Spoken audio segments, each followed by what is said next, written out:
Assalamualaikum warahmatullahi wabarakatuh. Perkenalkan, nama saya Dita Hoerunisa Yuliani dengan NIM P133374371 Kemajuan ilmu pengetahuan dan teknologi dunia yang kini dipimpin oleh peradaban barat satu abad terakhir ini mencengangkan banyak orang di berbagai penjuru dunia. Kesejahteraan dan kemakmuran material, fiskal, yang dihasilkan oleh perkembangan iptek modern tersebut membuat banyak orang lalu mengagumi dan meniru-niru gaya hidup peradaban barat tanpa dibarengi sikap kritis terhadap segala dampak negatif dan krisis multidimensional yang diakibatkannya.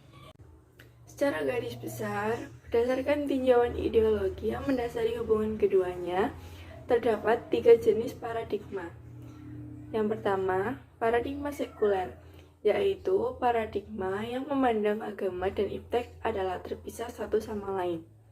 Yang kedua, paradigma sosialis, yaitu paradigma dari ideologi sosialisme yang menafikan eksistensi agama sama sekali.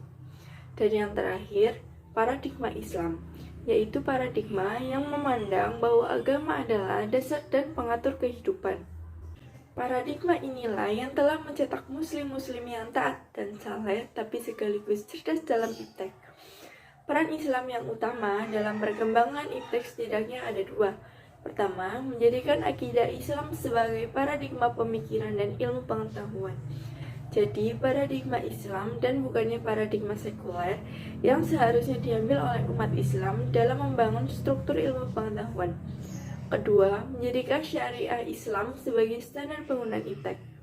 Jadi, syariah Islamlah, bukan standar manfaat yang seharusnya dijadikan tolok ukur umat Islam dalam mengaplikasikan iptek. Dan sebagai penerapan Islam dalam perkembangan iptek, yaitu seperti adanya Al-Quran seluler yang bisa dibawa kemanapun. Dengan adanya Al-Quran di smartphone, umat muslim tak lagi perlu membawa mushaf kemana-mana dan dapat membacanya kapanpun mempunyai waktu luang. Apalagi sekarang tersedia berbagai aplikasi dan website gratis untuk membaca hingga tadarus Al-Quran yang dapat dipilih sesuai kehendak, mulai dari aplikasi Al-Quran dan terjemahan sekaligus tafsirnya. Al-Quran menyertakan huruf Latin sampai rekaman bacaan Al-Quran merdu untuk disimak. Kemudian, dapat melihat dakwah atau tausiah secara online. Dengan perkembangan teknologi yang semakin maju saat ini dan semakin eratnya manusia dengan dunia digital, ternyata turut berpengaruh terhadap cara penyampaian dakwah. Sejumlah pendakwah tampak mulai menyampaikan ajaran Islam dengan memanfaatkan teknologi, misalnya media sosial dan platform streaming. Hal itu membuat dakwah konvensional alias tatap muka jadi semakin berkurang. Konten yang sifatnya tema-tema kajian sekarang sudah banyak disampaikan oleh para ustadz melalui layanan streaming video seperti Facebook Live. Meski begitu, penyebaran dakwah secara tatap muka tidak akan dapat tergantikan oleh dakwah online. Lalu, adanya tasbih digital. Tasbih digital adalah alat untuk pengingat jumlah hitungan zikir kepada Allah Subhanahu wa Ta'ala dan sholawat Nabi Muhammad SAW. Tasbih digital ini merupakan tasbih modern yang tidak kalah dengan tasbih konvensional seperti yang kita ketahui, seperti biji tasbih kayu koka, tasbih batu giok, tasbih kayu cendana, dan lain sebagainya.